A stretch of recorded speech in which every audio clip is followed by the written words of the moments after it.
আসসালামু আলাইকুম। আমি জানি না আপনার কাছে পাহাড় কেমন লাগে। এটা হচ্ছে চট্টগ্রামের লিং রোড। চারপাশে শুধু পাহাড় আর পাহাড়। পাহাড় কেটে এই রাস্তাগুলো বানাইছে। একজন মানুষ কখন সৎ হয়?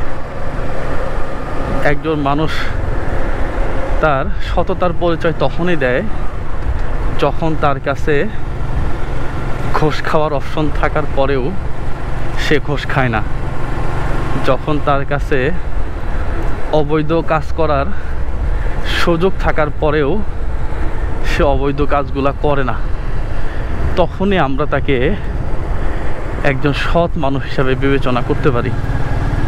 কিন্তু এই সৎ মানুষ বড়ই অভাব। একজন সরকারি চাকরিজীবী, সে চাকরি হওয়ার আগে চিন্তা করে, যদি চাকরিটা হয়ে যায় তো আল্লাহ, জীবনে ঘুষ খাবো না।